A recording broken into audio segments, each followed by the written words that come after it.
À un moment, j'ai décidé d'arrêter de dire gnostique et de dire sans roi. Et quand on a décidé de faire L'Empire n'a jamais pris fin avec Mathias, Améès, Baptiste et Morgane pour Blast, alors j'allais assumer pleinement le terme de sans roi, au point même de pouvoir l'utiliser, comment dire, pour dire on va parler de la France des sans rois. Comment dire, personne, je crois, en France ne s'est jamais appelé sans roi, mais on comprend très bien les échos que ça peut avoir. C'est-à-dire de penser une spiritualité émancipatrice, anti-hiérarchique, quand même dans l'histoire du pays où il y a eu la Révolution française. Donc, à un moment, on a considéré qu'on pouvait être sans roi.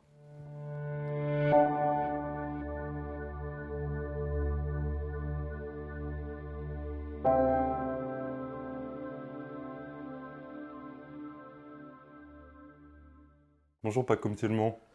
Bonjour. Alors tu viens, au début tu t'intéressais au BD, tu t'es intéressé au cinéma, tu as écrit des livres sur la culture populaire.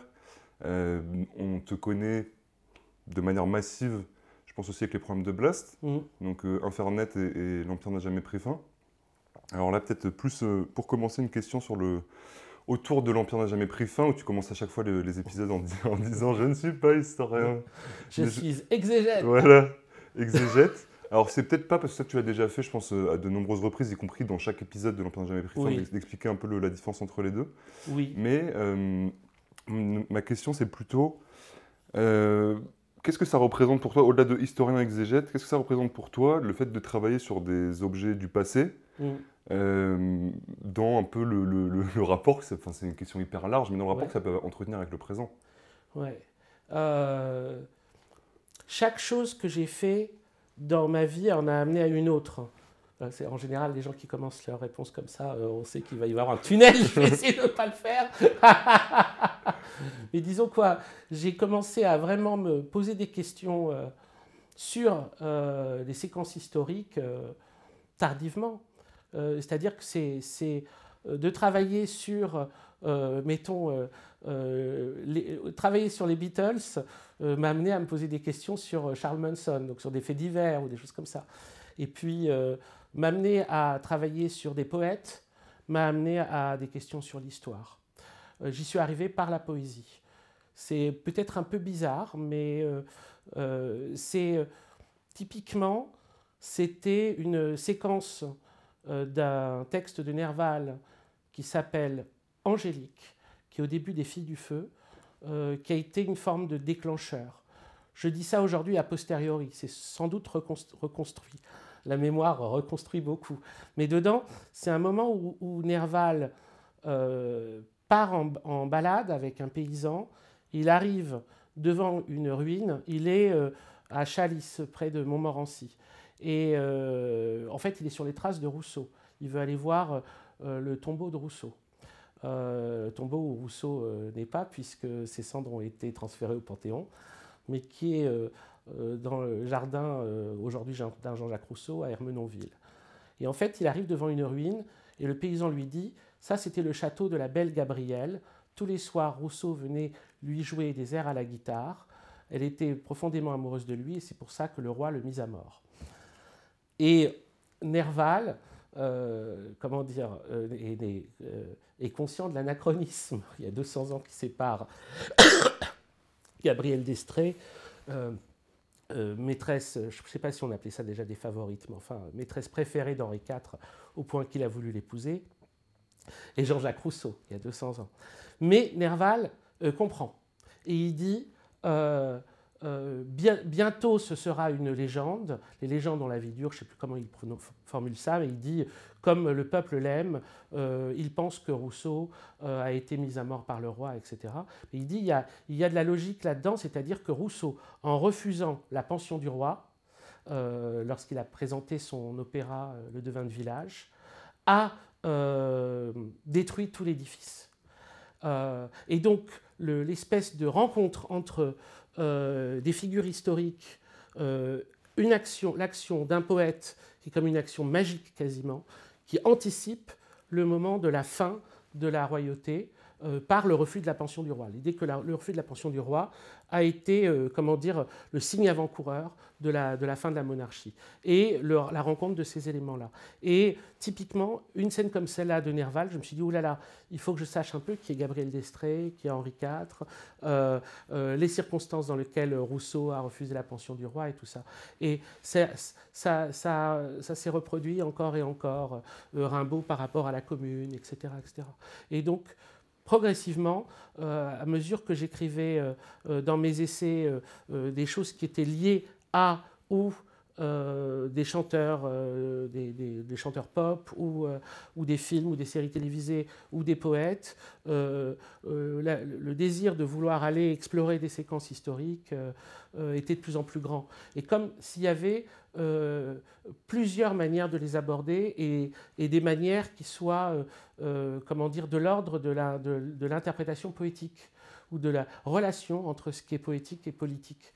Et c'est comme ça que, au fur et à mesure, j'ai essayé de faire pas trop long, mais c'est déjà long, on en arrive à faire un étrange programme pour Blast qui s'appelle « L'Empire n'a jamais pris fin », c'est-à-dire une phrase qui vient de Philippe Cadic, écrivain de science-fiction, enfin plus exactement qui vient d'un rêve de Philippe Cadic, écrivain de science-fiction, mais dont l'ambition folle est de raconter une sorte d'autre histoire de France.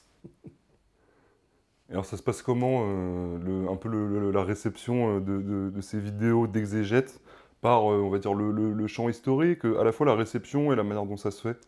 Alors, je vais commencer par la manière dont ça se fait et je vais ensuite venir au problème houleux de la réception. Mais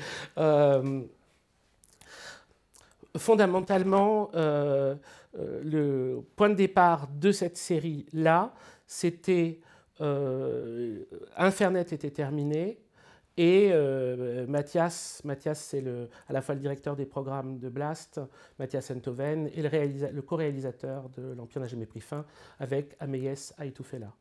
Et Mathias me demandait quel serait le prochain programme que j'allais faire pour Blast.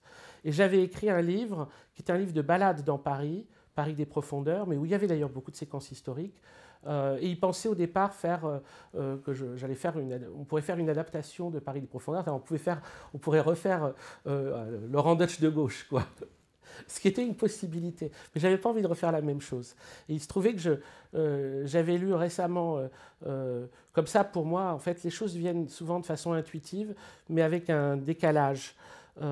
C'est jamais direct, c'est toujours indirect comme ce type d'invention, ou d'invention, je ne sais pas si c'est une invention, ce type de programme. Et donc là, je lisais des textes latins, j'en avais presque jamais lu dans ma vie. En latin? Non, pas en latin, non, je ne suis pas capable de lire le latin. Je n'ai pas fait d'assez bonnes études, mon bon ami. Et des textes d'écrivains latins. Et en particulier, un jour, je me coltine La guerre des Gaules de César. Et puis, j'en reviens pas. J'en reviens pas tout simplement de La guerre des Gaules de César.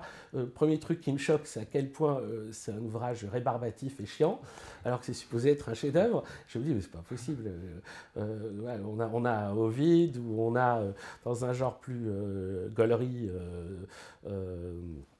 Suétone, et là on se retrouve avec un texte mais chiant comme un guichet d'administration, quoi. Ils sont fous, les gars.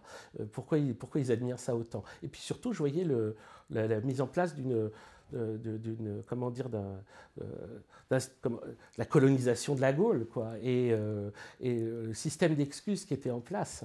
Tout ça me glaçait le sang, et j'avais en tête cette vision de Philippe Cadic, qui est venue à la fois d'une expérience mystique qu'il a eue, puisqu'il a eu pendant un moment une voix qui lui parlait dans sa tête, une voix, il a eu une espèce d'expérience de clairaudience pendant 2 mois. Et cette voix se disait être celle d'un disciple de Jésus, mais un disciple, ce qu'on appelle aujourd'hui gnostique, quoi. Et il a eu un certain nombre de visions et de rêves liés à cette expérience, dont un rêve dans lequel il cherchait une série de revues de science-fiction qui s'appelait « L'Empire n'a jamais pris fin ». Et en fait, derrière, il a utilisé ce terme de l'Empire jamais pris fin quasiment comme un gimmick, c'est le terme qu'il emploie, hein, comme un gimmick de radio, c'est-à-dire il avait des réflexions, il terminait les réflexions par l'Empire n'a jamais pris fin. Et comme si c'était narrateur qui disait ça. Et qui était l'idée d'une continuation de l'Empire romain sous la forme, dans un premier temps, de l'Église catholique, et en tout cas, dans son temps à lui, d'une présence de l'Empire romain sous d'autres aspects, mais double aspect des États-Unis et de l'URSS. Et il appelait ça aussi la prison de fer noir.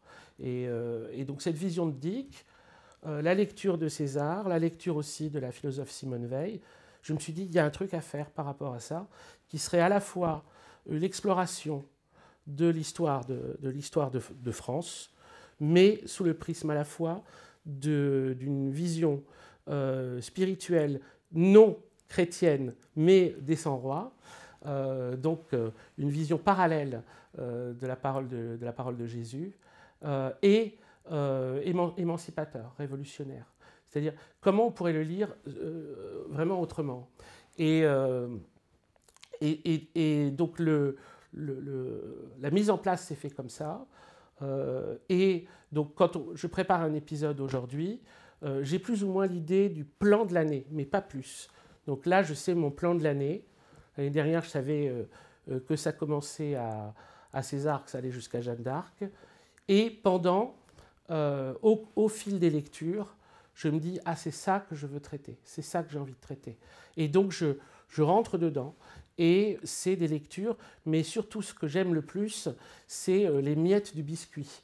C'est moins le grand fil que de rentrer dans les chroniques, les détails, des fois un peu crado des chroniqueurs, la dimension un peu qui peut apparaître vraiment comme superficielle et comme amateur de manière de faire, mais qui donne beaucoup de saveur et beaucoup de burlesque, une dimension burlesque, pour compenser la dimension souvent tragique de l'histoire.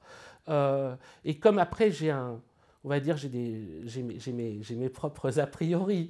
Donc j'ai des a priori, c'est évident que je vais faire là ce qu'on peut considérer comme du cherry picking, c'est-à-dire que je vais choisir les petits détails qui me plaisent, c'est-à-dire je vais lire typiquement pour les épisodes liés aux bascules du XVIe au XVIIe siècle, un chroniqueur comme Gédéon Talleyrand d'Héréo, qui est considéré comme un des plus crados, quoi, qui aime beaucoup des choses absolument mais dégueulasses, dit sur les puissants, etc., qui recueille tout ça.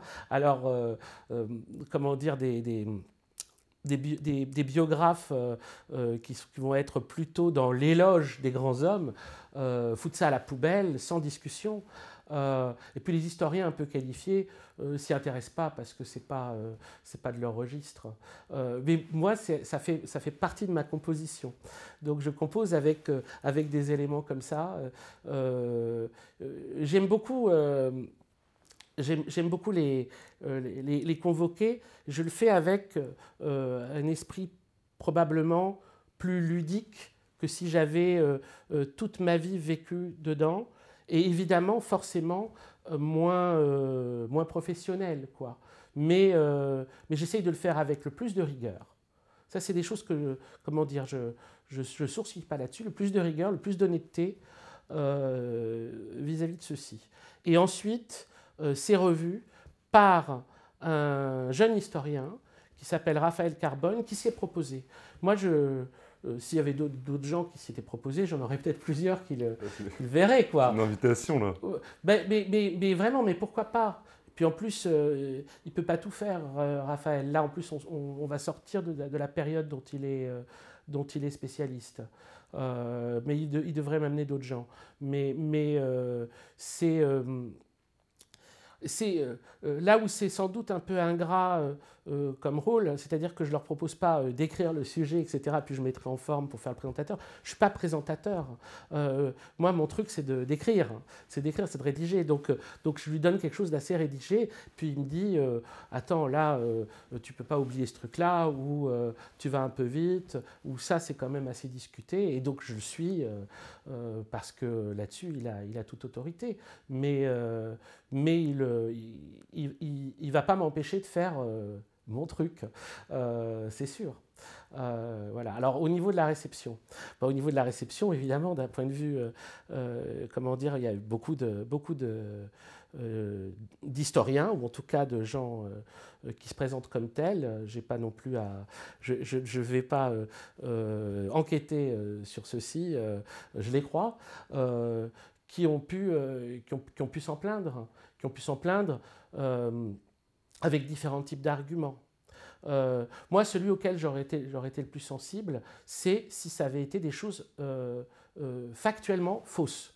Si c'était factuellement faux, c'est-à-dire si j'avais involontairement, mais nettement induit le spectateur en erreur sur des choses que j'avais trouvées, alors là, oui, ça change tout. Mais c'est souvent plus par l'idée de, comment dire, du choix que j'ai opéré. Mais un choix très subjectif. Mais il est annoncé, comment dire, j'annonce la couleur. C'est sûr que ça va être très subjectif. Et c'est sûr que au spectateur d'y prendre ce qu'il veut. Moi, je ne le force pas à me croire. J'ai pas d'autorité. Je vérifie pas. Comment dire, je leur demande pas de me remplir des examens à la fin de l'année et je les note et puis ils y gagneront rien, quoi. J'ai pas de pouvoir sur eux. On peut considérer que c'est un programme de divertissement. Pour moi, mon modèle, c'était quand j'étais enfant, Alain Decaux. Et puis adulte, j'ai vu Henri Guillemin. Et c'est le même modèle. C'est le bonhomme derrière sa table qui raconte. Et dans les deux cas, ce n'étaient pas des historiens, du tout. Decaux, c'était un journaliste, hein, et je crois qu'Henri Guillemin, c'était un diplomate et un prof de lettres. Donc, c'est des personnes qui avaient le goût pour les événements historiques, mais qui étaient dans des narrations. Alors, celle de Guillemin ayant eu plus de succès récemment, elle a été plus épinglée pour son, on va dire, des fois son extrême subjectivité. Mais, pour dire le moins. Je dis ça avec tout mon cœur, parce que moi j'adore. Hein. Mais après, par exemple, quand Guillemin, il essaye de sauver l'évêque Cochon dans l'histoire de Jeanne d'Arc, il n'a pas beaucoup de biscuits, quoi. Il force, c'est pour faire l'original, ça se voit, c'est grossier. Bon, c'est parce que, comment dire, c'est le Big Bad habituel, donc lui il va dire, ouais, c'est peut-être un peu plus compliqué sur ce truc-là. Il va, quoi. Mais Alain Decaux, c'est pareil. Alain Decaux, moi j'ai vu des émissions incroyables des années 70 en regardant. Avant de faire son Alain Decaux présente, il participait à la Caméra Explore le Temps. Alors c'était pas le principal, c'était le présentateur et c'était pas Alain Decaux présente. Mais dedans, il y a un épisode sur Henri IV, sur l'assassinat d'Henri IV. Il tombe dans tous les panneaux comment dire, du complot, de la couronne, etc. Et puis vas-y, que t'as un couple d'intrigants qui machin et tout ça. Il marche à fond. Quoi. Comment dire, moi quand je vois ça, je me dis pas c'est absolument vrai. Je me dis on va vérifier, quoi. On va vérifier.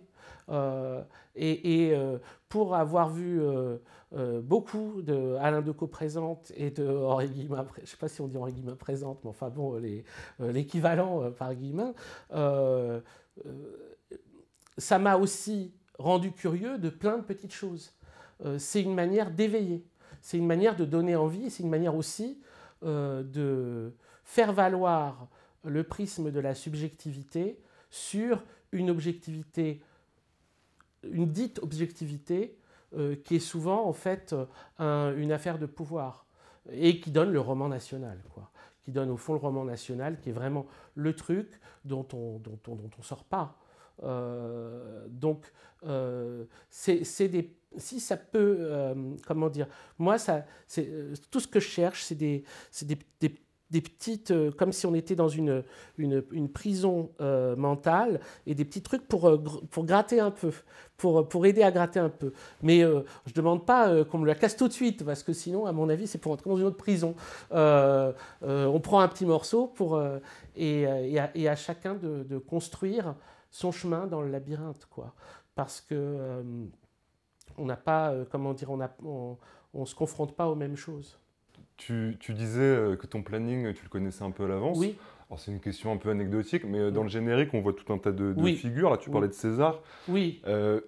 Tu vas remonter jusqu'au temps présent. Il va y avoir par exemple un truc sur Macron qui arrive à la fin du générique ou C'est ce qui est prévu. C'est ce qui est prévu. Déjà, comment dire, comme on dit, il faut que les petits cochons ne mangent pas. C'est vrai. Et puis, pour parler comme un mafieux, un accident est si vite arrivé. Donc c'est ce qui est prévu, mais c'est pas écrit encore. Donc puis il y a plein de choses qui peuvent arriver aussi, qui sont de mon fait. Comment dire, avoir un burn-out, parce que c'est du H24. C'est-à-dire c'est tous les jours, du matin au soir, des lectures, de l'écriture, des recherches, des lectures, de l'écriture, des recherches. C'est un marathon, quoi. Alors, un marathon qui est un peu long. Donc, il faut que j'y arrive. Je sais au moins déjà que cette année, je vais jusqu'à la Révolution. Bon, ça nous rapproche. On était à Vercingétorix. Vraiment, il y a beaucoup d'eau qui a coulé sous les ponts. On est plus proche de Macron. Après, l'idée, c'est d'aller jusque-là. On va essayer. Puis, il faut aussi que Macron tienne. Après, je pense que même s'il saute, il continuera à incarner quelque chose. Oui, si Macron saute, ça ne veut pas dire qu'il sera inutile d'écrire sur Macron. Bien sûr. Il faudra comprendre comment on en est arrivé à une telle anomalie. Enfin, c'est peut-être pas une anomalie. Enfin, comment dire, un tel... What the fuck. Ouais, il récolte des voix quand même. Et moi, j'ai fait campagne pour le nouveau Front Populaire pour les législatives. Et du coup, j'avais rencontré des dizaines de personnes en porte-à-porte. Il n'y en a pas une qui détestait pas Macron. Ah ouais. Tu vois, c'était quand même quelque chose d'assez fou. Ouais. Il y a un truc qui m'a un peu surpris, mais je ne sais pas si c'est moi qui interprète mal dans le développement de ta réponse. Oui. Tu dis que tu essayes de faire quelque chose un peu en parallèle du christianisme. Il me semble que tu as utilisé cette expression. Et moi, j'avais l'impression, en regardant tes vidéos, que tu étais chrétien. Alors, oui, tout dépend de ce qu'on entend par chrétien. Oui, c'est compliqué. Mais là, il faut falloir que je suis désolé, je vais faire un tunnel, là. Vous y couperez pas. C'est-à-dire que ce qui m'a intéressé, moi, c'est ce courant qui a été considéré comme hérétique par le christianisme. C'est ces courants. C'est toutes ces figures, qui sont des figures qui appartiennent, on va dire, à l'histoire de la réception de la parole de Jésus, mais de là à dire qu'ils appartiennent au christianisme est beaucoup plus délicat à partir du moment où le christianisme n'en a pas voulu. C'est les marginaux. Donc, si on entend, comment dire, si on considère que Tolstoï est chrétien, si on considère que Simone Veil est chrétienne, si on considère que Philippe Cadic est chrétien, si on considère que, je sais pas, que John Lennon est chrétien, je suis sans doute chrétien. Mais si on considère qu'on a là des figures qui sont hérétiques ou parallèles, je veux dire, je l'entends aussi. Cette histoire-là, je vais juste passer 2-3 minutes. 2-3 minutes, c'est un vœu pieux, en quoi nous sommes encore pieux, pour décrire ça. Et il se trouve que parmi les personnes qui ont reçu la parole de Jésus, les 2-3 premiers siècles après Jésus, il y a un certain nombre de courants, de figures ou de courants, qui ont été décrétés par les chrétiens alors que le christianisme était en formation, était en institutionnalisation hérétique. Et j'ai trouvé chez ces figures d'hérétiques qu'elles soient parfois mythique, c'est possible qu'elle le soit. Simon le magicien, typiquement, qui apparaît dans les Actes des Apôtres, qui est une figure contre laquelle luttent les apôtres, et si ce n'est totalement mythique, un mélange ou peut-être une figure exemplifiée, quoi. Mais Simon le magicien devient le personnage d'une joute intellectuelle, mais très concrète en même temps, avec Saint Pierre, dans des textes qui s'appellent les Homélies clémentines. Et moi, quand je lis les Homélies clémentines, je suis du côté de Simon le magicien, mais sans le moindre doute. C'est quoi les lignes de fracture un peu? Déjà, considérer que les hommes, l'inégalité de naissance est voulue par Dieu. Première chose. Ça, c'est un gros argument dans leur débat. Ça peut dire un débat. C'est ce qu'a demandé Pierre. Pierre arrive en Samarie, il dit à Simon, je veux un débat, etc. Bon, alors, ils vont débattre. Et Pierre dit, oui, mais c'est la volonté de Dieu, etc. Parce que s'il y en avait, si tout le monde était égal, ils étaient tous égaux à la naissance, alors comment nous pourrions, nous, venir à leur aide et donc être admirables aux yeux de Dieu? Et là, Simon, il dit, alors c'est dommage pour ceux qui sont simplement les figurants de votre extraordinaire histoire. Lui, il remet en cause cette histoire-là. Comme à partir de Simon, et plus encore ensuite, il remet en cause la centralisation, après Simon, les autres figures, la centralisation de l'Église. C'est-à-dire l'idée que tous ces groupes qui se disent de Jésus soient centralisés à partir d'une Église et qui décide, en gros, de ce qui est OK et de ce qui n'est pas OK. Ça, c'est un problème qui a lieu dès le départ, qui va avoir lieu d'ailleurs de toute l'histoire du christianisme, parce qu'on va retrouver le même encore et encore. Mais après, il y a aussi des grosses divergences qui tiennent à l'interprétation, voire même à la réécriture des événements de l'Ancien Testament. Et ça, c'est assez drôle, du reste, de voir comment, le récit d'Adam et Ève va être réinterprété. On voit ça surtout dans les textes qu'on a retrouvés à Nag Hammadi. Nag Hammadi, en 1945, on va retrouver une jarre pleine de textes qu'on dit être les textes de ces gnostiques, qui auraient été enterrés au moment où ils deviennent interdits, après le moment où Constantin se convertit au christianisme, et donc le christianisme devient la religion officielle de l'Empire. Et là, c'est un mauvais plan pour tous ceux qui ne sont pas d'accord avec l'Église, et donc il y en a qui ont enterré leurs textes dans le désert. On va les retrouver 17 siècles plus tard, et dedans on a ou des interprétations alternatives de la Genèse, ou d'une Genèse alternative. Dans la Genèse alternative, c'est une Genèse, avec des yeux d'aujourd'hui, on dit une Genèse woke, quoi. Parce que dedans, en fait, ça tient beaucoup à la question de la domination, des mécanismes de pouvoir qui vont organiser la domination homme-femme. Et c'est quelque chose, du reste, que les hérésiologues, Tertullien, Irénée de Lyon, Épiphane, Hippolyte, vont reprocher aux hérétiques, c'est d'être pas assez misogyne. Il y a une misogynie, déclarative, qui tient beaucoup à des propos épars dans les épîtres de Paul. Alors des fois, je me fais engueuler parce qu'on me dit « oui, mais c'est pas Paul qui a écrit ces épîtres-là et tout ça ». C'est possible, je ne sais pas. Les épîtres attribuées à Paul, en tout cas, dans le Nouveau Testament, il n'y a pas, il n'y a pas à gratter. N'importe qui les ouvre tombe dessus et dit « ah bon, l'homme appartient à Dieu, mais la femme appartient à l'homme », des trucs comme ça. Enfin bon, des idées de hiérarchie, en tout cas, très nettes entre hommes et femmes, et qui semblaient quelque chose de complètement absent de la parole de Jésus, et qui va être de nouveau remis en cause, en tout cas ce parti pris de l'Église va être remis en cause, et dans des évangiles dits gnostiques. Je vais dire après pourquoi je les appelle sans roi. Je vous avais dit que ce serait un putain de tunnel. 2-3 minutes. Voilà, 2-3 minutes, tout ça. Bon, j'ai besoin de 30 secondes supplémentaires. Là, vous avez invité un bavard. C'est désolé. On est ravis. Et donc, on a un évangile, qui est l'évangile de Marie-Madeleine, dans lequel il y a justement un échange très violent entre Saint Pierre, qui dit aux autres apôtres, arrêtez d'écouter cette femme,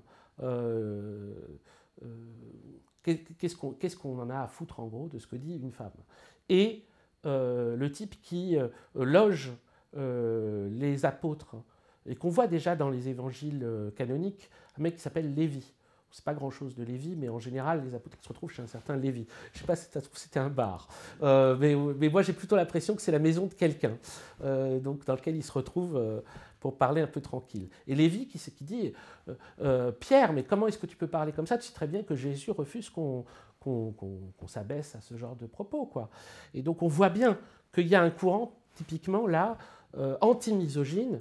Je dirais pas féministe, j'irais trop loin et comment dire, et on me taperait sur les doigts, mais on voit un courant vraiment anti-misogyne et dont on sait par les textes des hérésiologues que c'est quelque chose de courant chez les hérétiques, qu'à ce moment-là ils conspuent et ils critiquent. Ils critiquent typiquement le fait que les femmes aient droit à la parole dans les groupes. Et que, comme il n'y a pas d'autorité centralisatrice, il y a aussi comment dire, quelque chose qui ferait très gilet jaune, c'est que les prêtres sont tirés au sort. Il y a un tirage au sort de qui dirige le groupe à ce moment-là. Et ça peut être un homme, ça peut être une femme. Donc la femme devient à ce moment-là la prêtresse. Ça aussi, ils détestent. Et puis alors, quelque chose qui, moi, m'a complètement halluciné par rapport à la réception même moderne de ces groupes qu'on dit gnostiques, qu'on dit ennemis du corps et des plaisirs. Comme si les chrétiens avaient été des amis du corps et des plaisirs, mais passons. C'est pas du tout ce que disent les hérésiologues. Ce que disent les hérésiologues, typiquement Épiphane, il se plaint d'avoir été dragué par des femmes dans les groupes qu'il avait fréquentés. Donc ça veut dire que, en général, ils se plaignent de leur mœurs très libres. Donc tout ça fait que il m'a semblé qu'il y avait vraiment d'autres réceptions de la parole de Jésus. C'est cela que je trouvais intéressant, anti-autoritariste et anti, on va dire, hiérarchisation, que ce soit hiérarchisation, et cela va jusqu'à la divinité elle-même. Et c'est là où on va arriver au sang-roi. C'est-à-dire que leur vision de la divinité est une vision non seigneuriale. C'est dans les textes, ça. C'est Jésus, dans les textes retrouvés à Nag Hammadi, qui les appelle les sans-rois. Il dit à 3 reprises Abasileus Genea, dans 3 textes différents. Je ne sais pas, en effet, s'il y avait des groupes qui disaient on est les Abasileus Genea. Ça peut être simplement une expression qui leur plaisait et qui ressortait dans les textes où ils faisaient parler Jésus. C'est tout à fait possible. Mais cette expression apparaît. Et cette expression, génération sans roi, vous êtes la génération sans roi, il leur dit, je ne suis pas venu à vous en seigneur mais en soutien, je suis votre frère secret, vous qui êtes la génération sans roi. Bon, c'est une toute autre lecture de la divinité. C'est une divinité non seigneuriale. C'est une divinité qui ne prône pas l'obéissance et qui ne hiérarchise pas non plus les hommes selon leur propension à l'obéissance. Ça, on est sur quelque chose de complètement autre à ce moment-là. Et ça m'intéresse énormément. Et c'est ça qui m'a donné, quand j'ai découvert tout ce courant-là, qui m'a véritablement donné envie de l'explorer et de l'explorer toute ma vie. C'est-à-dire qu'à partir du moment où j'ai découvert ça, c'était en 2003, je crois, ou 2004. C'était à l'époque où je sortais mon 2e livre. C'était un livre sur Frank Zappa, rien à voir, donc, Économie Esquimau. Et là, moi, mes premiers livres, je les faisais, c'était vraiment très, très marginal. J'étais édité par un éditeur qui s'appelle l'édition MF, mais il n'y avait quasiment pas de recension de mes livres dans les journaux ou d'émissions de radio. Enfin, c'était un lectorat qui tenait dans ma poche. Voilà. Et puis soudain, il y a un gars que je connaissais très bien parce qu'il avait été une figure importante de mon enfance en tant que co-directeur de Métal Hurlant et qui à ce moment-là, qui avait animé des émissions sur le rock et qui à ce moment-là avait repris journal dans lequel il avait démarré dans sa jeunesse, qui était Rock et Folk, et c'était Philippe Manœuvre. Philippe Manœuvre m'appelle pour participer à un numéro hors série de Rock et Folk sur John Lennon.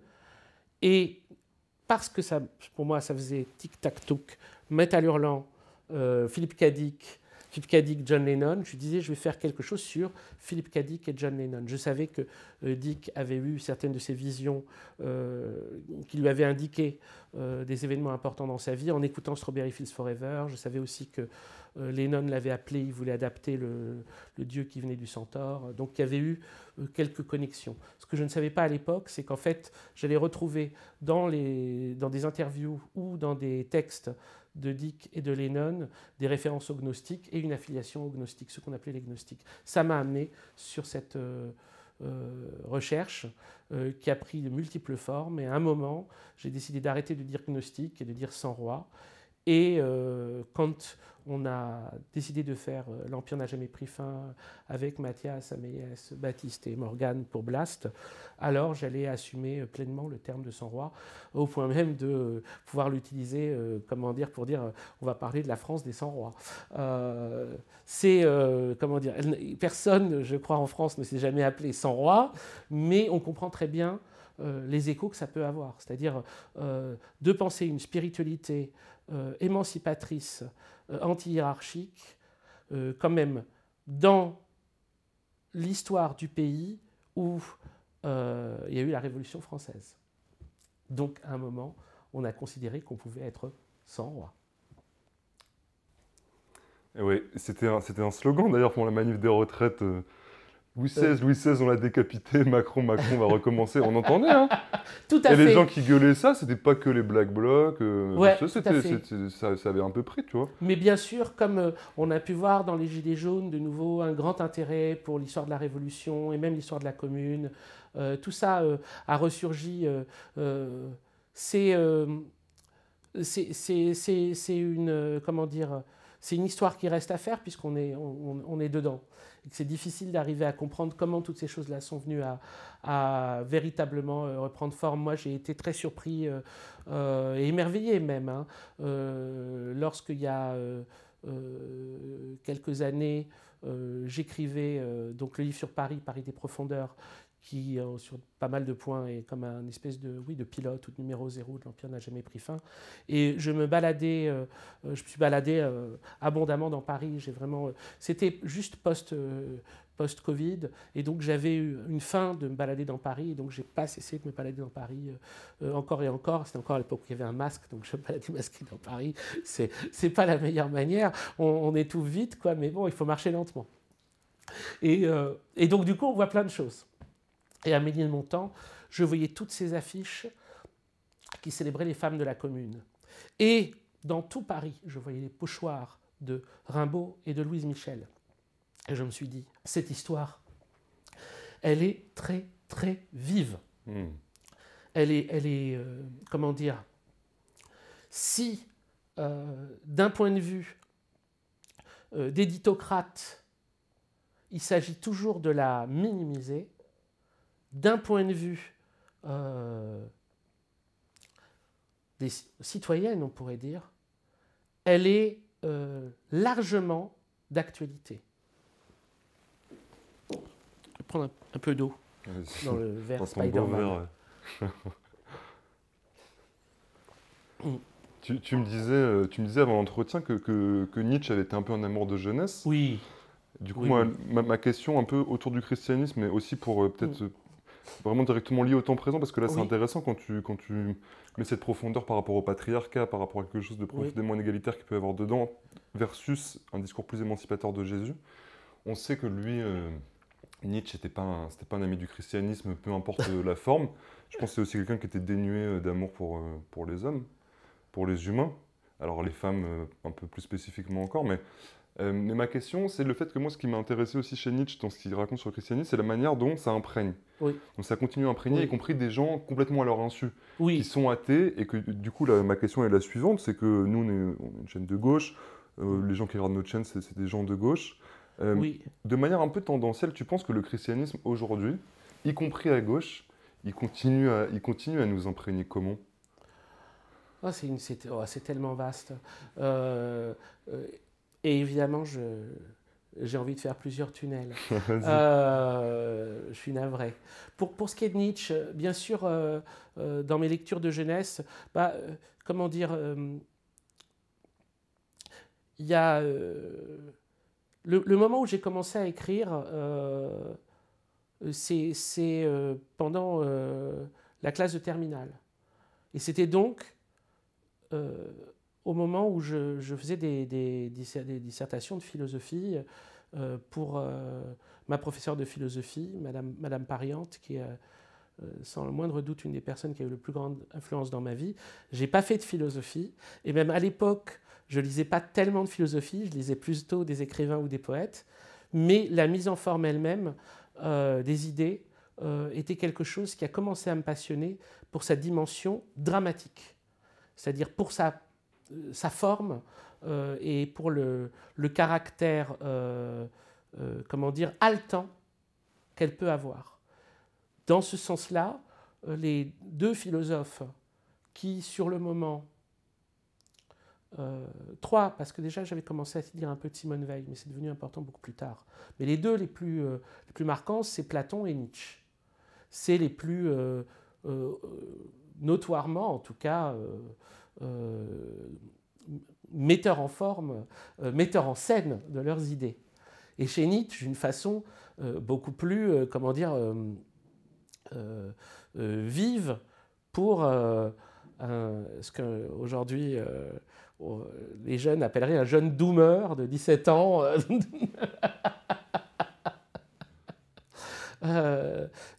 Qui a, comment dire, des côtés fuck the world, it's all cheat, etc. Quoi, tu vois.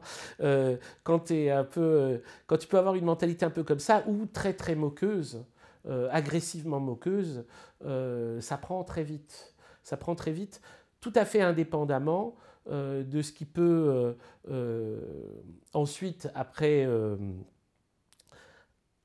études minutieuses, relever chez Nietzsche, on va dire, d'affect réactionnaire. Tout ça passe au second plan.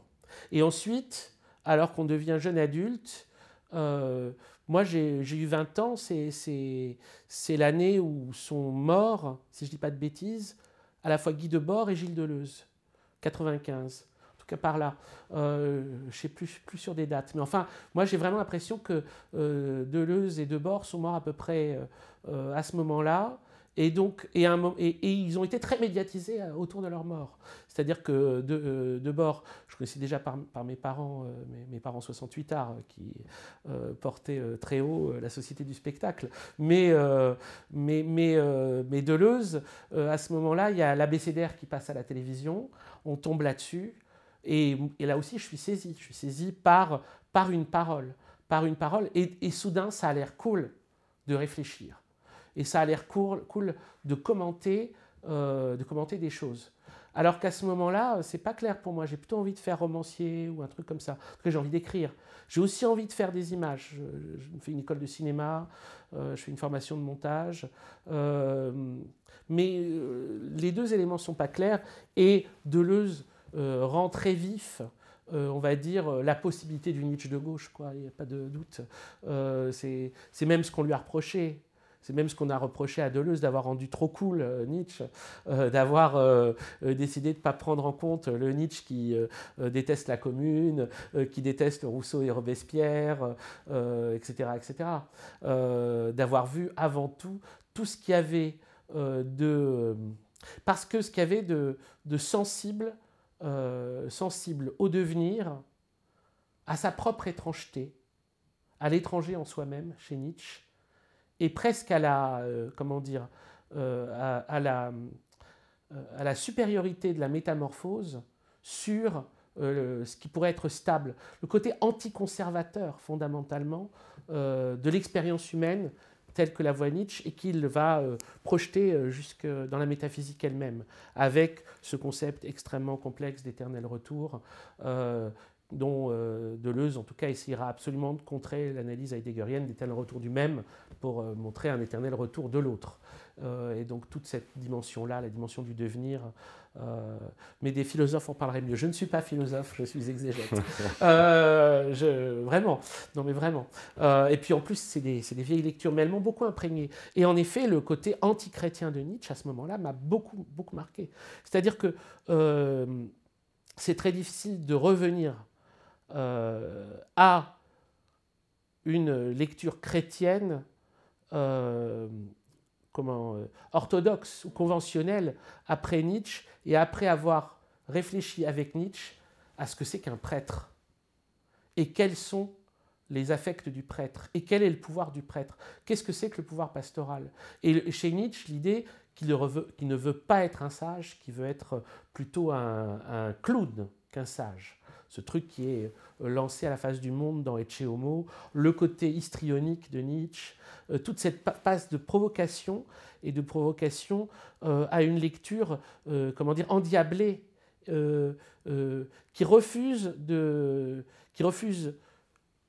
pas seulement par les affects réactionnaires, mais peut-être que ces affects réactionnaires lui ont rendu sensible à ce qu'il y avait de réactionnaire dans le progressisme, à savoir déjà le fait de faire la morale. Et ça, tu me demandes qu'est-ce qui reste de chrétien dans la gauche et le discours moral, c'est une évidence. Ça ne veut pas dire qu'il faut agir comme des salopards. C'est vraiment deux choses complètement différentes. C'est aussi différent, je dirais, que quand on distingue le terrorisme et l'antiterrorisme. Et l'antiterrorisme n'est pas ce qui permet de contrer le terrorisme, c'est ce qui permet de contrer beaucoup de choses au nom de la lutte contre le terrorisme. Le discours moral n'est pas ce qui permet d'empêcher les actions dégueulasses des hommes, c'est ce qui permet, au nom de la lutte contre les actions dégueulasses des hommes, d'exercer son pouvoir sur, en général, des gens innocents. C'est là où c'est important de garder en tête à quoi a servi le discours moral dans l'histoire du christianisme. À quoi a servi aussi le discours, avec les termes d'aujourd'hui, puritain, alors qu'on savait les abus de l'Église. En gros, à tenir en servitude les ouailles par la crainte des châtiments que trop de liberté entraînerait. Et c'est très différent de vouloir, mettons, empêcher des crimes sexuels ou intervenir contre des agressions. C'est autre chose. Et il faut vraiment les distinguer. Elles se font au nom de ça, sans doute, mais elles ne se font pas pour ça ou contre ça. Elles se font pour d'autres raisons et avec un très grand mépris de ce pourquoi elles sont supposées lutter. Moi j'ai l'impression, mais je t'en parlais un peu au téléphone, c'est pas du tout pour prendre la partie Blast, ton employeur, mais j'ai l'impression qu'il y a un truc à gauche. Alors je peux prendre l'exemple. Je n'y suis pour rien de cette partie de la discussion. Je prends l'exemple de Blast, mais ça pourrait être Mediapart, ça pourrait être Le Monde Diplo, ça pourrait être plein de groupes à gauche. On a l'impression qu'il y a un côté un peu, pardon, ça fait réac de dire ça, mais il y a un côté un peu souffreteux. C'est-à-dire qu'on va aborder, moi c'est peut-être aussi ça où j'ai l'impression que le christianisme imprègne encore bien à gauche. C'est un peu l'équation, pour le coup, qui est un peu mise aussi en lumière par Nietzsche, l'équation très très dangereuse de, on va dire, je souffre donc je suis bon, et toujours avoir tendance à accentuer toutes les... Alors le monde il est terrible sur tout un tas d'aspects, c'est évident, et on y est sensible quand on est à gauche, et du coup sans qu'il y ait une recette un peu miracle, moi ça serait un peu la question de la joie à gauche. Oui, je suis d'accord, là-dessus je suis 100% d'accord.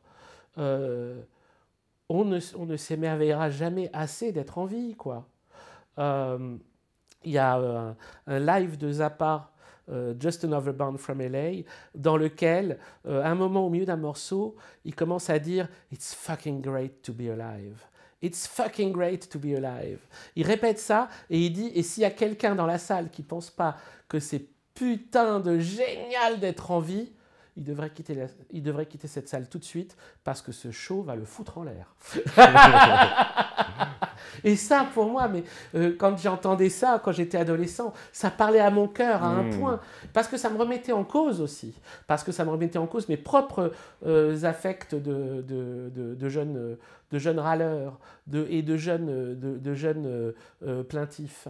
Parce que, oui, là-dessus aussi, c'est une chose d'être victime, c'en est une autre, totalement différente, sous prétexte de prendre en compte le fait qu'il y ait des victimes, se faire plus triste qu'on ne l'est, bien sûr. Et ça, il faut toujours faire gaffe de ce truc-là. C'est, comment dire, c'est une drôle de politique. C'est une drôle de politique. Bien sûr qu'il y a des raisons d'être joyeux. Il y a des raisons d'être en colère, il y a des raisons d'être horrifié. Mais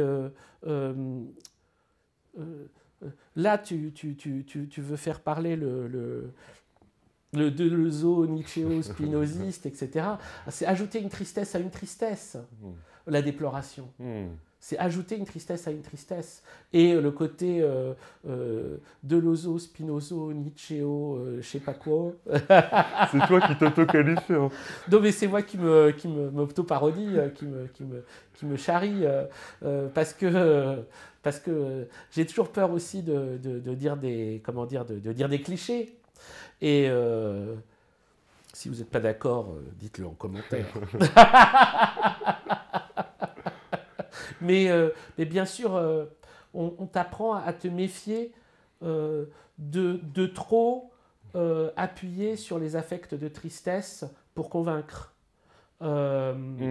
J'entendais, pardon, c'est une petite parenthèse, Oui. mais là j'entendais Mélenchon en 2011, Oui. il débat face à Le Pen sur BFM. Oui. Il a cette expression qui sort comme ça, on peut dire, c'est les automatismes de la politique et tout. Oui. Et dans les premières minutes du truc, il est en mode, moi j'aime bien Mélenchon, hein, mais Oui. il est en mode le pauvre peuple, ou un truc comme ça. Ah oui. Je suis en mode... Et franchement, c'est pas du tout celui qui fait le plus, parce que Mélenchon, Oui. il a tendance justement Oui. à mettre de l'emphase sur les dimensions, lutte collective, la fierté, machin bidule. Du coup, Oui. je me suis dit, même si lui, qui a plutôt le biais inverse, ça sort si facilement, c'est que ça traduit quand même quelque chose. Et pour le coup, ça traduit au niveau du champ politique bien au-delà de la gauche. Mais bien sûr. C'est ça qui est dingue, c'est que... Oui, oui. ça, on en a discuté un peu Oui. aussi, parce que ton dernier épisode, il est sur Henri IV. Oui. Et du coup, tu finissais l'épisode avec Oui. un clip de campagne de Bayrou. Oui. Et aujourd'hui, on va dire, pour le coup, c'est Oui. les cathos qui sont de retour au pouvoir. Il faut Oui. dire les choses. Oui, oui. C'est Bayrou, Oui. c'est Retailleau, c'est les réseaux fillonistes, Manif pour tous et compagnie. Alors, Bayrou a la spécificité de beaucoup se référer à Henri IV. Henri IV, son héros. Mais évidemment que ces gens-là, et Le Pen aussi, Oui. ils sont aussi énormément sur ce discours de le peuple qui souffre, Oui. et le pouvoir d'achat, et les Oui. braves gens, et machin, et Oui. bidule. Et c'est quand même symptomatique d'un truc, tu vois. Ah. Si tu veux te mettre les gens dans la poche, Ouais. il faut montrer que tu les vois comme Oui. des gens qui souffrent. Mais même moi, je le fais, puisque dans mon épisode, justement, sur Ravaillac, je dis le pauvre Ravaillac. Ouais, À un moment. parfois, Mais bon, on il y a une part de provocation aussi de... comment dire, normalement, c'est un big bad dans l'histoire. Mais je rappelle quand même la misère réelle dans laquelle vivait Ravaillac. Il y a un moment quand même, si on ne parle pas de ça, on parle de bien sûr. rien là-dedans. Oui, alors ça fait beaucoup de questions. Mais bien sûr, comment dire,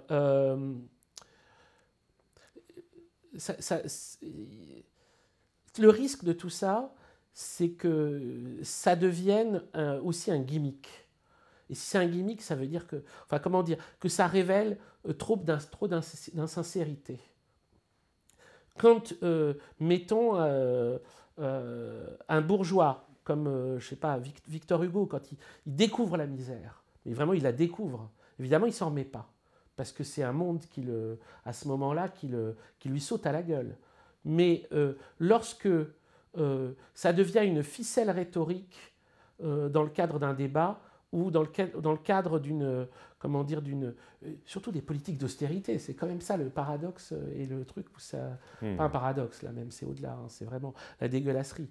C'est-à-dire que dans le cadre de l'organisation de la misère, on appelait à ce moment-là au pauvre petit peuple qui souffre et à qui on ment. C'est souvent le cas, quand on dit sur la dette, moi je ne veux pas mentir, les générations futures vont devoir payer cher tout ce qu'on fait, etc. Les élitocrates utilisent ce truc-là tout le temps. Il y a quelque chose de vraiment, mais il y a quelque chose d'obscène. Il y a quelque chose de... putain, mais assumez-le. Moi je reconnais que je suis un bourgeois qui n'est pas me coltiner ce truc-là. Vous l'êtes d'autant plus. Donc arrêtez de faire ce truc-là. Je pense qu'il y a un truc quand même là-dedans. Oui, et là, tu me parles là-dedans du retour du catholicisme.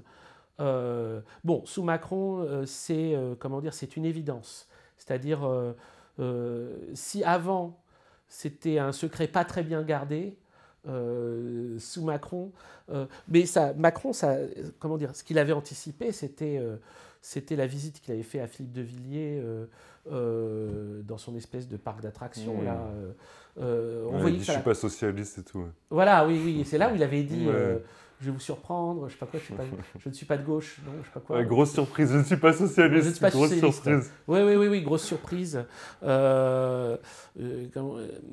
Tout ce moment-là, était, c'était une annonce de ce qui allait venir, quoi. C'est-à-dire, ça l'intéressait le côté Disneyland du roman national de Philippe de Villiers.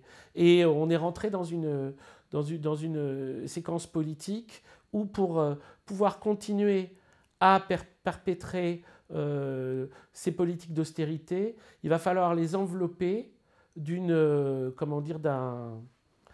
décorum qu'on croyait tomber en désuétude et disparu, mais que là, on essaye de raviver, tiré du roman national. Et donc, la France catholique, quoi. La grande France catholique. Et évidemment que le plus notoire personnage, c'est Bolloré, mais il n'est pas le seul sur ce terrain, c'est sûr. Et dans la politique de Macron, et même dans la façon dont finalement sont choisis les politiques et les discours qu'ils vont être amenés à prendre, c'est drôle. Parce qu'on doit rester joyeux, de voir donc ressurgir Bayrou. Et là-dessus, j'ai une petite anecdote. Pardon. C'est l'air tout content, là. Oui, comme un gamin qui a un mauvais coup. Ouais. Non, mais dans le deuxième épisode de cette saison de l'Empire Gingiberifin, j'avais décidé de traiter des régicides, et en particulier de Ravaillac, qui va tuer donc Henri IV. Dans ce cadre-là, même si ce qui m'intéressait avant tout, ce qui m'avait marqué, c'était l'idée énoncée par Simone Veil qu'il y a toujours eu un étrange courant secret favorable au régicide dans l'histoire de France, etc. Et elle, ce qui l'avait frappé, c'était lors de l'histoire de la Fronde, le cardinal de Retz qui voit à ce moment-là, alors que c'est plus l'histoire de guerre de religion, plus tout ça, c'est juste un lutte contre l'absolutisme, il voit un mec qui se balade avec une espèce de drapeau quasiment, enfin un truc avec marqué Saint-Jacques Clément. Jacques Clément, c'est le type qui a tué Henri III. Et comme ça, et putain, mais on est un siècle plus tard, il y a ce type qui est là et qui ravive Jacques Clément. On dirait un épisode des Gilets jaunes à ce moment-là, l'épisode de la Fronde qui raconte les Gilets jaunes qui vont, je sais pas quoi, raviver Robespierre. Bon, ben là, il y a Jacques Clément, donc il y a l'idée, vive les régicides, quoi. Donc je m'étais intéressé aux régicides, et en m'intéressant aux régicides, forcément, je suis tombé sur la question d'Henri IV, ce qu'il a fait de bien, qui est la fin de la guerre des religions. Oui, c'est vrai, c'est bien. Ça n'a pas tenu très longtemps, mais c'est bien. Et à côté, la misère réelle dans laquelle il a laissé le pays pour toute autre raison, c'est-à-dire pour ses dépenses personnelles, les maîtresses, le jeu, le machin, des châteaux partout, enfin bon, un autre Henri IV, quoi. Et donc, dans ce cadre-là, je lis le livre, la biographie d'Henri IV par François Bayrou, qui s'appelle « Le roi libre ». Et alors, mais je lis, mais un livre, mais d'une connerie, d'une médiocrité, mais je sais pas, c'est abyssal. Et pourtant, il a bossé dessus, ça se voit, etc. Putain, il fait ça avec tout son cœur et tout. Et dedans, il nous sort des expressions, mais qui sont pourquoi écrire aujourd'hui sur Henri IV? Parce qu'aujourd'hui, où nous sortons de guerre de religion, où nous nous apprêtons à rentrer dans d'autres. On sait pas trop. Alors, il faut choisir quand même. Ou alors on serait au milieu peut-être. Je sais pas, tu décides quoi. It's your call, man. Nous avons besoin de quitter des vieux Valois fatigués pour ces Bourbons joyeux qui s'apprêtent à faire des enfants à la langue française. Mais alors, je dis, mais vraiment, mais je pense qu'il croit qu'il fait de la poésie à ce moment-là. Bah, mon vieux, c'est vraiment, mais c'est grotesque. Et donc, je peux pas m'empêcher, c'est pour rigoler, et puis c'est pour, comment dire, c'est un effet, un peu de mise en scène spectaculaire, de dire, bon, parmi les fanboys d'Henri IV, il y a François Bayrou, et donc sortir les conneries de François Bayrou. Et on arrive, termine l'épisode, et là, d'habitude, enfin moi je donne très peu d'indications, c'est surtout Mathias et Améliès qui font l'illustration, le montage, etc., qui amènent les gags, quoi, qui amènent les mèmes et tout ça. Et moi, je suis le premier spectateur et quand je reçois le montage, je prends mon pied, je biche, quoi. Je suis là et puis je me marre, ils m'ont fait rire, ils m'ont fait des trucs, etc. Mathias, il a toujours trouvé un truc avec Macron, une connerie de Macron, machin comme ça, ou un Sarkozy qui dit une connerie.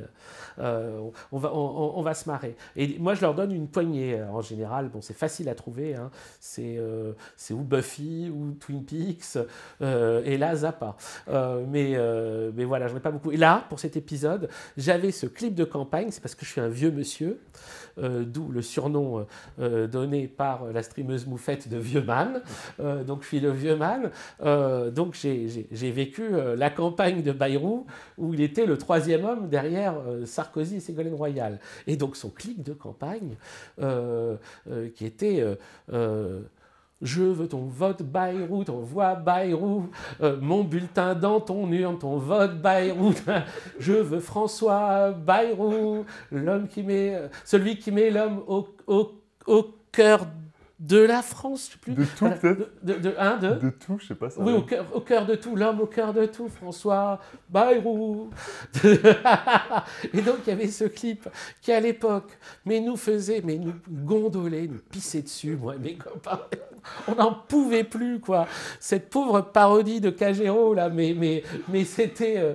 j'en revenais pas qu'ils avaient fait un truc pareil. On croyait que c'était comment dire, pour se foutre de leur gueule. Non, non, c'était le clip officiel de campagne. Ce machin, je veux François Bayrou. Et donc je pose là, quoi. Je dis, et puis fin de l'épisode, et puis on balance ce truc-là, et ils le font. Et puis quand je le vois, à ce moment-là, je me dis, non, c'est pas, comment dire, c'est plus d'actualité. Je veux bien que Bayrou ait repointé son museau pour Macron à quelques reprises, qu'il l'ait mis sur les rails, etc. Mais aujourd'hui, plus personne... Et je dis à Mathias et à Méliès, franchement, je crois qu'on enlève ce clip. C'était mon idée, ça me faisait rire. Mais plus personne, je leur dis, plus personne ne sait qui est François Bayrou. T'as eu le nez creux, ouais. Ah ouais. Donc, faut pas me demander mes pronostics pour la prochaine campagne. Hein. Le prochain président, pas comme... Bah, tu prédis Le Pen et c'est gagné, quoi, du coup. Non. Oh, putain, j'espère pas. Hein. Mais tu vois ce que je veux dire. Et tu me disais que depuis qu'il était Premier ministre, Bayrou, il continue à se référer à Henri IV. Le jour même, alors il a été choisi Premier ministre le jour de l'anniversaire d'Henri IV. Mais j'en pouvais plus, quoi. C'est la consécration pour lui. Double consécration. J'ai cru que j'allais crever de rire ce jour-là. Et à 2 reprises, il y fait référence dans la même journée. Il fait référence dès qu'il sort de l'Élysée, qu'il est nommé, etc. Et il dit, ce jour d'anniversaire d'Henri IV, je prends très au sérieux le fait de réconcilier les deux France, etc. Et de comprendre. Ah non, mais j'en pouvais plus. Je me dis, mais putain, mais là, comment dire, ce Noël, Bayrou, il reprend 2 fois de la dinde, là. Hein. Il est vraiment... La poule au pot. Il va demander une double ration de poule au pot, là. C'est vraiment, mais c'est son moment, quoi. Mais c'était incroyable. Mais alors, quand même, pour que cette anecdote me fait rire, mais c'est sûr qu'elle est d'une, comment dire, elle n'est pas très édifiante. Le jour où on montre l'épisode en avant-première, parce qu'on fait des avant-premières des épisodes de l'Empire n'a jamais pris fin, on le fait au cinéma L'Archipel depuis le début de cette saison, et donc on fait une avant-première de cet épisode. Pour moi, c'est indéfendable, ce générique de fin avec François Bayrou. Mais il y a quelqu'un dans la salle qui intervient et qui me dit « Mais c'est très pertinent au contraire, parce qu'on pourrait dire qu'avec Henri IV naît l'extrême centre. » Et alors là, je me dis « Waouh !» J'ai quasiment envie d'applaudir la personne qui est intervenue, quoi. Je me dis « Ah ouais, mais j'avais pas vu ça, mais ça me parle, ça. Ça me parle. » Donc, d'où comment dire, les bénéfices de l'anachronisme. Et puis de toute façon, on est dans un monde anachronique. Sinon, comment est-ce que Bayrou aurait pu devenir Premier ministre? Si on n'était pas dans un monde comment dire, dans lequel le temps est sorti hors de ses gonds. Ça durera le temps que ça durera, quoi. Oui, peut-être qu'il n'est déjà plus surintendant du roi au moment où cette vidéo apparaît. Peut-être pas à ce point-là. Je sais pas. À ce point-là peu, mais... Tu parlais des régicides qui sont faits sains. Oui. Et tu as une émission Infernet Oui. Qui était super où tu abordais un peu les mythes sur Internet. Alors Oui. on se demandait collectivement dans la chaîne un peu ce que tu pensais de Luigi Mangione. Et du mythe que ça crée un peu en ce moment aux États-Unis, un peu au-delà, sur le fait que ce serait un grand justicier. Non, mais ça m'intéresse. En fait, c'est là où je suis un déplorable interviewé. C'est que je n'arrive pas à donner une opinion originale sur quelque chose que je n'ai pas travaillé. Mais ce que je peux dire, c'est que ça m'intéresse beaucoup. Ça m'intéresse beaucoup. Sur Bayrou, ce n'est pas une opinion, hein, c'est des éclats de rire. Hein, voilà, bon. Mais là, ça mériterait mieux. Ça mériterait beaucoup mieux. Et de toute façon, on sent bien, mais avec Mathias, dès que j'ai arrêté Infernet, lui, il a dit, c'était son idée, c'était quand est-ce que tu recommences? En gros, je lui dis, bon, mais l'Empire n'a jamais pris fin, j'aurais vraiment pas le temps. Donc, en parallèle, on a, avec Benjamin de la chaîne Bolchegeek, une série un peu plus peinard, hein, ambiance canapé, pour discuter d'Internet. Mais de toute façon, une fois, si j'arrive au bout de l'Empire n'a jamais pris fin, je reprendrai certainement un programme qui parlera plus du temps présent. Et forcément donc d'Internet. Mais ce qui m'intéresserait plus à ce moment-là, ce serait des choses comme la réception de Mangione sur Internet. Et donc, comment dire, de l'imaginaire qui est porté au sein d'événements qui soient moins des faits divers à ce moment-là que des faits politiques. Ce serait ça. Le dernier épisode d'Infernet, il était sur Mark Zuckerberg. Ça, c'était quelque chose qui a été prévu dès le départ par rapport à Infernet, dans ma tête. Le dernier épisode serait sur Zuckerberg. Alors, pourquoi lui et pas un autre? Parce que moi, quand j'étais sur les réseaux sociaux, j'étais sur Facebook. Je suis le vieux. Donc, j'ai été sur le truc de vieux. Donc... Et puis c'était là où on pouvait écrire des textes longs. Hein. Il y avait ça aussi. Je crois qu'ils ont 2 milliards de personnes, un truc comme ça. Hein. 2 milliards de C'est tombé en semi-désuétude, oui. Ça dépend peut-être aussi des pays. Certainement, t'as raison.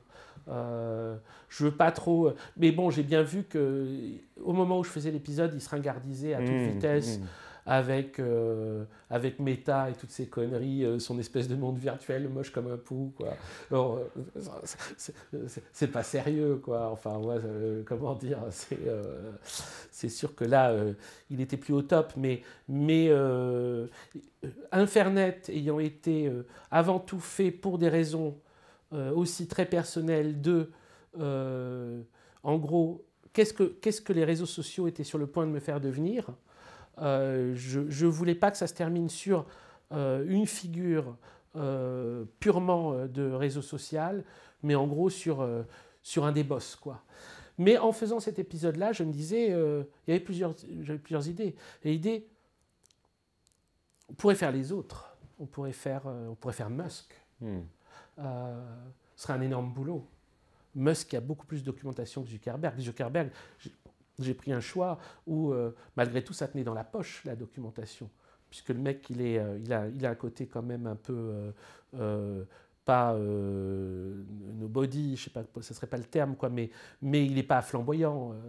Il est quand même... il ressemble quand même plus au mec qui utilise sa machine que Musk. Musk, c'est une anomalie. Et puis on n'en a pas fini. Puis, même si Zuckerberg, enfin en tout cas Facebook a trempé un peu dans le Trumpisme, il a juste mis le doigt, quoi. L'autre, il y allait à fond. Donc on rentre dans des trucs beaucoup plus... Ou alors en effet, des vrais gros trucs, comme ça. Mais... et qui croisent, du coup, des thématiques qui, en effet, sont aussi dans l'Empire de la mépris fin, puisque des thématiques qui sont plus objectivement politiques, comme le culte du tyrannicide. En fait, plus exactement, les régicides s'inscrivent dans la question de la légitimité du tyrannicide. C'est vraiment un vaste sujet à l'époque, et c'est drôle de voir à quel point, catholiques comme protestants, légitiment le tyrannicide si c'est celui des autres. C'est un peu normal, c'est de bonne guerre. Mais enfin, la question à un moment de se débarrasser du tyran, elle se pose. Donc, elle n'a pas toujours été abordée avec la prévention que représenterait l'interdit biblique « tu ne tueras point ». Ils s'en sont, accommodés, comme l'Église s'en est accommodée, comme beaucoup de gens s'en est accommodés. Ce serait intéressant, de le voir autrement. Les interdits sont, en tout cas dans leur usage, je m'aventure sur un sujet que je ne connais pas bien, les théologiens, lâchez-vous dans les coms. Mais ils sont à la deuxième personne du singulier. Tu ne tueras point. Et pour une bonne raison, si c'est Dieu qui le dit, lui, il ne peut pas vraiment se permettre de dire « je ne tuerai point » parce qu'on meurt. Oh, le blasphème. Pardon, on a le... Donc, toute la question du crime, ça ne veut pas du tout dire, encore une fois, hein, entendons-nous, je sépare totalement, le caractère abject du crime de l'interdiction du crime qui est fait pour d'autres raisons. Abject, c'est pas le bon terme. Mais l'horreur, quoi. Je vais pas sous-entendre que tuer, c'est cool. J'espère que je sous-entends pas ça non plus dans l'épisode « Faites entrer le régicide ». Maintenant, je prends un peu de distance parce que c'est quand même un peu gonflé de toujours mettre ça sur le dos des autres, quoi. C'est le côté, il y a un moment... messieurs les régnants, prenez vos responsabilités. Vous avez aussi beaucoup de morts entre les mains. Donc toute la question de la mort et du crime se pose toujours un peu trop du côté du citoyen que de l'État. Ouais, c'est sûr, Sarkozy, il a pris 1 an de bracelet électronique. Oui. Il a fait des délires en Libye avec Kadhafi. Bon, et le procès n'est pas terminé encore. Ah, il a eu la peine, là. Non, il a déjà le bracelet, mais il a encore 3 procès, je crois. Ah, il doit en avoir d'autres, oui. Oui. C'est pas, il a mangé son pain blanc, Sarkozy. Tu sais, on avait été avec ma famille au musée de cire à Londres, là, Madame Tussaud, je crois que ça s'appelle. Ah oui, le musée de Madame Tussaud. Et je ne sais pas si c'est toujours pareil, mais leur salle des horreurs, alors qu'ils avaient tué avec Cromwell, ils avaient tué le roi et tout, mais tout à fait. Leur salle des horreurs, c'était la Révolution française. Ah, c'est intéressant. Tu vois, et il y avait Marat égorgée dans son bain par Charlotte Corday. Il y avait la guillotine, il y avait machin et bidule, mais pour eux, c'est vraiment ça qui cristallisait l'horreur pure, tu vois. Ouais. C'est un drôle de truc. Hein. Il faut croire Zemmour, pardon. Hein. Oui, oui. Zemmour, là, Tu dis pour avant fois, parce que je le c'est un gros mot. non, parce que j'ai pensé à un truc, mais du coup, je Oui, le dis vite. je t'en Mais là, prie. je le revoyais un peu en 2022, parce qu'on a aussi un peu oublié cet énergumène. Oui. Lui, il est obsédé par la Révolution française. Ça revient un peu Ouais. inlassablement, c'est le moment de bascule, Ouais. c'est l'horreur un peu à l'état pur. Tout ça pour dire, oui, Oui. les régicides dans une partie du peuple, ça peut être vu Oui. de manière positive, mais ça Oui. continue aussi à agiter. Tout à fait. Et en fait, c'est là où on doit, on peut adapter cette parole que je citais dans le premier épisode de l'Empire des Griffins, je crois que c'est un paléontologue, si je ne dis pas de bêtises. Il y en aura des choses à corriger hein, dans mes paroles. Jean-Louis Bruno, qui a travaillé sur les Gaulois. Son livre m'avait beaucoup intéressé. Et où il parlait de le fait que les Romains, les Latins, les écrivains latins, présentaient toujours les Gaulois comme faisant beaucoup de sacrifices humains. Quand on voit le nombre de morts faits par l'Empire romain, d'abord on se dit c'est un peu gonflé. Mais, deuxième point, lui qui travaille sur, on va dire, les traces, comment dire, os, éléments comme ça, les traces géologiques, paléontologiques, il dit les sacrifices humains sont aussi nombreux dans la littérature latine qu'on en trouve peu d'éléments concrets dans la réalité, à niveau archéologique. À cela, il faut sans doute en déduire que leur nature est plutôt de type idéologique. Et je pense qu'on peut facilement utiliser cette histoire très intéressante qui nous amène après dans deux endroits, parce que, évidemment, si on parle de la question des sacrifices humains en Gaule, moi, je ne peux pas m'empêcher de penser au folkloriste Claude Guignebet, qui pense que, puisque la trace principale, c'est chez César, et c'est César qui dit qu'on brûle un grand homme, et dedans, il y a des hommes qui rentrent à l'intérieur de cette grande figure de paille qui brûle, et où il dit, il n'a pas vu, c'est un vieux rituel, et en fait, ils descendent ensuite, les mecs qui rentrent dans le truc en feu. Lui, il croit, parce qu'il n'est pas initié au rituel gaulois, que à ce moment-là, il brûle dans les flammes. Donc en plus, bon, parenthèse fermée, moi j'en sais rien, tout ça, ça m'intéresse. Je ne veux pas faire le type qui y était, j'y étais pas. Mais la question... T'étais pas sous César? Pas à ma connaissance, même si j'ai un peu... j'ai les cheveux longs et la grosse barbe là, d'imposteur gaulois, je ne suis pas d'origine gauloise. Et donc, cette idée-là, on peut la reposer sur la question de l'exemplification qu'on fait de la Révolution française comme je sais pas quoi, génocide, matrice à génocide, etc. C'est étonnant à quel point on a des massacres d'une toute autre ampleur réalisés 150 ans plus tôt lors des dragonnades de Louis XIV après la révocation de l'édit de Nantes. On a quelque chose, Michelet en était très sensible, et il disait, parce que sans doute à l'époque de Michelet, les gens qui crient au crime de la Révolution étaient déjà tout aussi vocaux, il disait est-ce que vous reprochez à Louis XIV l'énormité du génocide protestant réalisé à ce moment-là? C'est quand même incroyable. Moi, je pourrais dire la même chose pour les Cathares. Par rapport au génocide vendéen, on est dans toute autre mesure. Donc, et de même, la question de couper la tête au roi, c'est intéressant que les Anglais voient ça comme la Révolution française, la salle des horreurs. J'étais pas au courant. J'espère que j'irai voir ça. C'était le cas il y a 20 ans peut-être. Hein. Oui, ils ont changé d'avis depuis, je sais pas. Mais on comprend bien, dans des personnes dont l'idée est de maintenir ferme le principe monarchique, que cela soit vu comme le plus grand des crimes. Mais ce que ça nous rappelle, ça, c'est qu'il y a plusieurs échelles d'importance des humains. Et c'est ça que je trouve répugnant.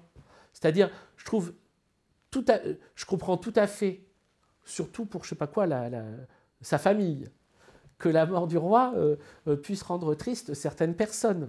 Je ne dis pas c'est super, Yahoo dansant sur son cadavre, c'est pas ça la question. Mais pourquoi alors sa mort est plus importante que toutes les personnes qu'il a exécutées? Pourquoi il y a une hiérarchie de l'importance des êtres? C'est ça qui ne va pas. C'est ça, et ça c'est quelque chose qui se répète encore et encore et encore et encore. Tout le monde n'a pas le même accès à la dignité humaine. C'est ça que ça nous rappelle. Ça nous le rappelle un peu trop souvent. Et en effet, dans le roman national a du mal avec la Révolution. Et j'allais dire le roi actuel. Ce lapsus. Emmanuel Ier, c'est le premier Emmanuel, je crois. Oui, c'est le premier Emmanuel. Je m'excuse de ce lapsus dont je ne me remets pas. Donc le président, c'est dur de dire c'est un président. Hein, pardon, non, Monsieur le Président, s'il vous plaît. J'arrête. Mais le président, dans les propos qu'il avait tenus aussi au journal Le 1, c'est dans Le 1 où il avait dit, je vais vous dire, il parlait toujours un peu comme Sarkozy, alors je ne sais plus quoi, je vais vous dire ce que je pense vraiment, ce que j'ai sur le cœur, etc. Il dit, j'ai la ferme conviction que les Français ne se sont jamais remis de la mort de Louis XVI.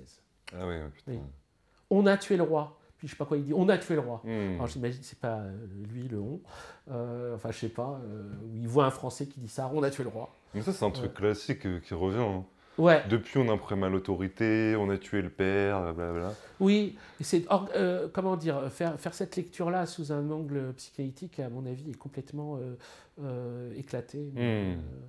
Peut-être que je ne me rends pas compte du sérieux de l'affaire, c'est possible. C'est possible que tout ça, ça soit de ma part bouffonnerie déplacée, mais pour moi, ça me choque.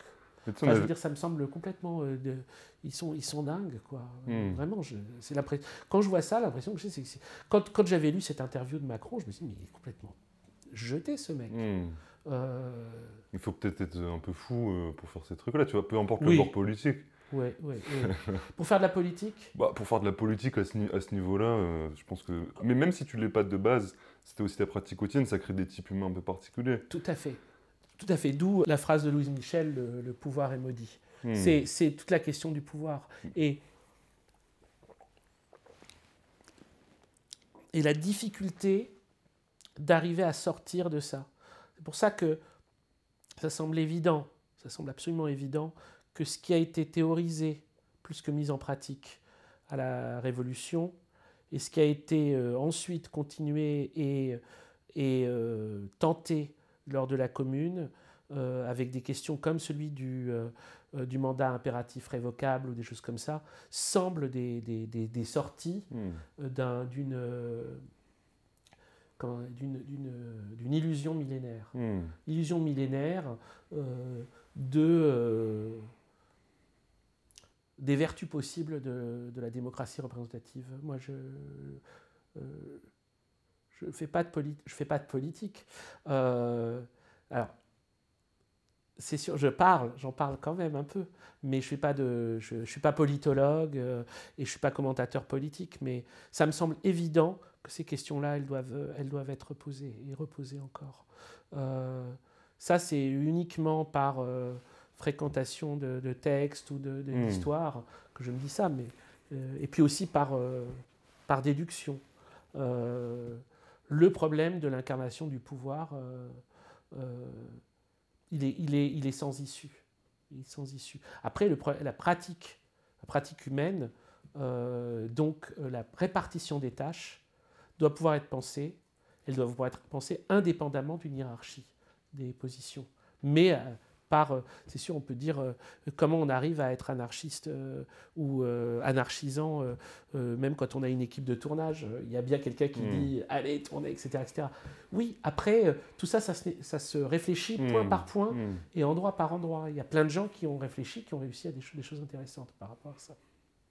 C'est marrant, là, quand je t'écoute, pardon de redire un mini-mot sur Nietzsche, mais ça me fait penser, lui, il a beau être réactionnaire sur plein d'aspects, et avoir une pensée hyper hiérarchique. Ça me fait penser, il y a un discours dans Zarathustra qui est un peu connu, tu sais, où il a la formule « les singes qui se grimpent les uns sur les autres ». Mais oui, bien sûr. Pour accéder au trône, mais le trône, il est dans la boue. Mais oui, mais bien sûr.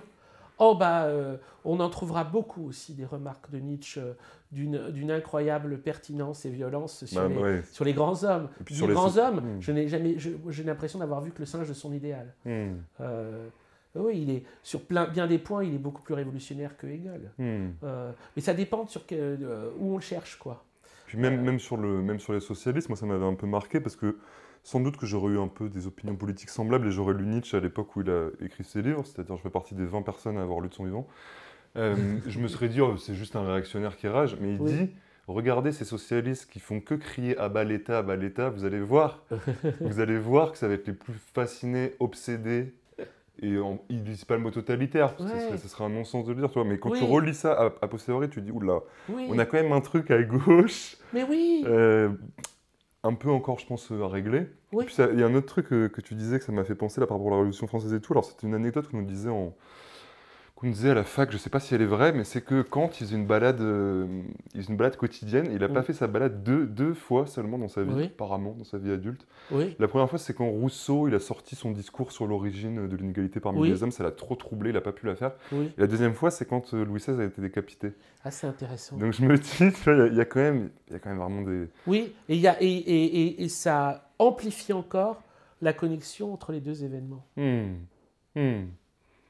L'événement poétique, je pourrais dire philosophique ou intellectuel, mais pour moi, d'abord, c'est un événement poétique, Rousseau. Mais c'est un événement poétique qui a des conséquences, qui a des ramifications philosophiques et des conséquences politiques.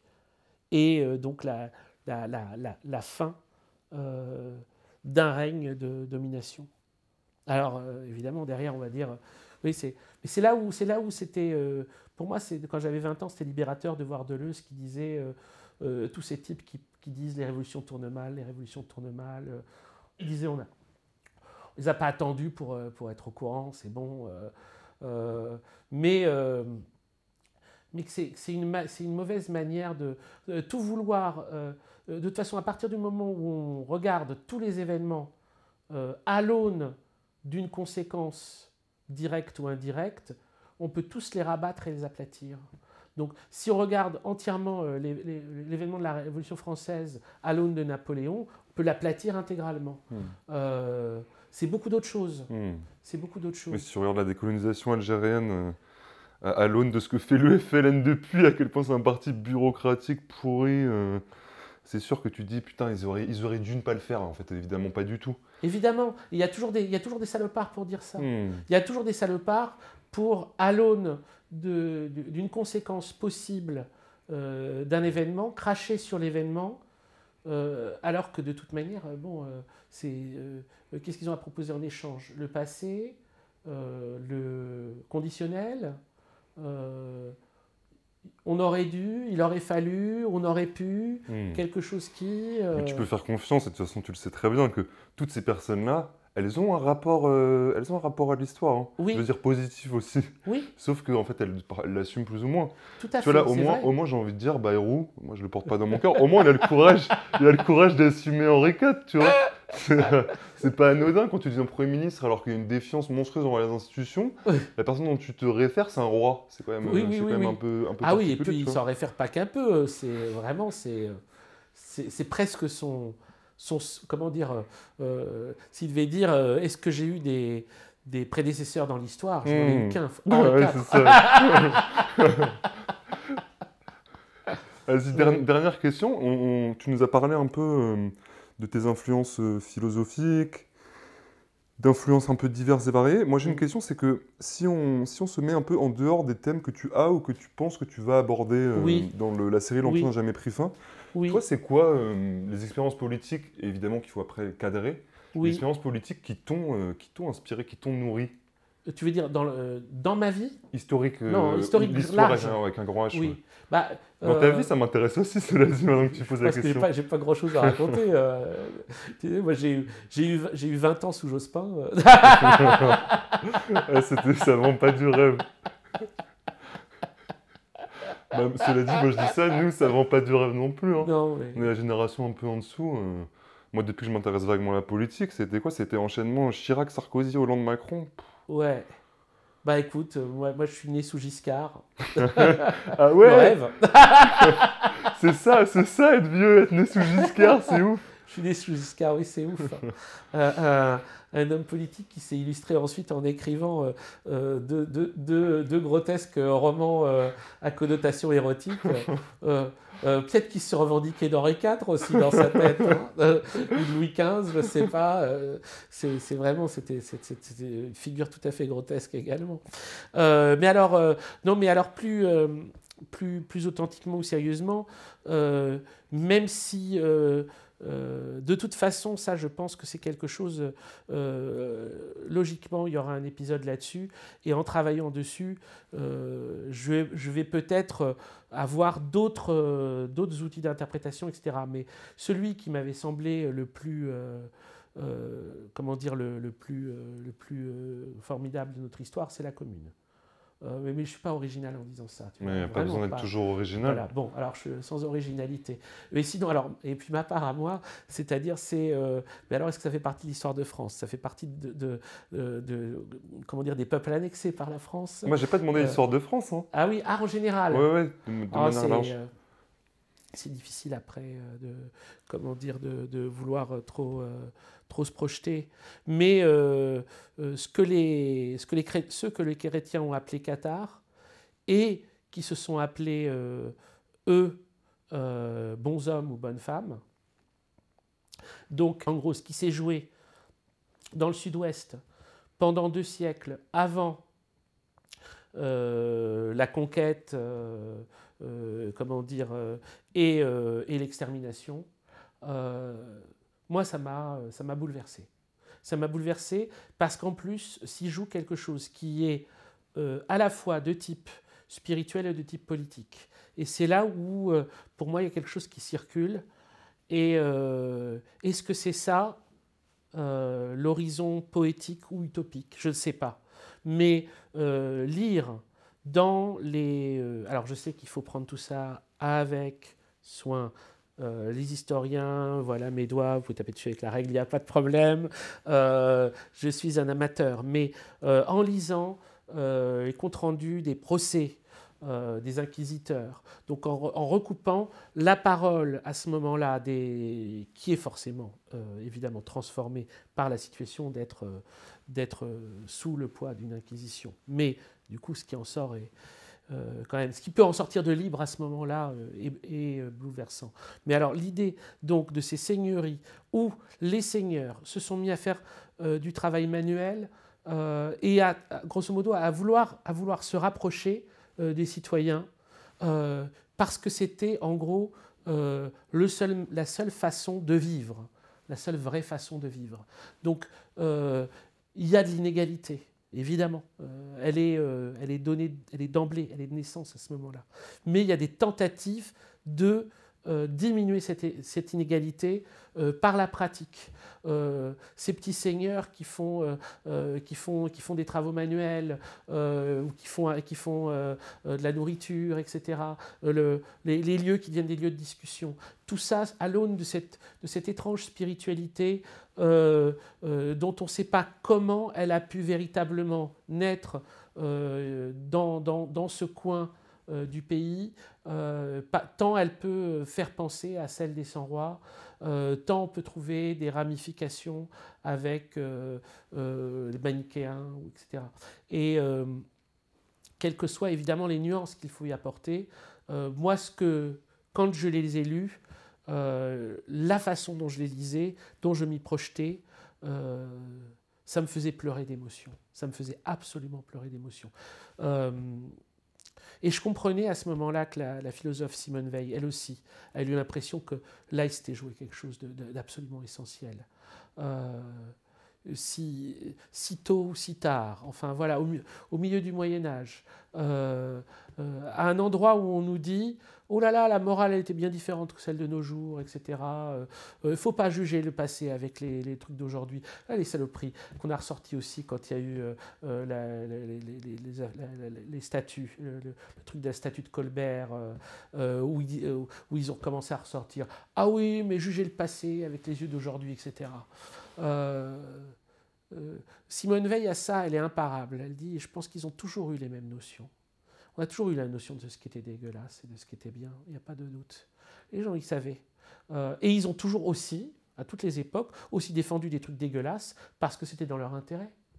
Mais on a suffisamment de traces. Et là, on a des traces de quelque chose qui pouvait être une vie souhaitable.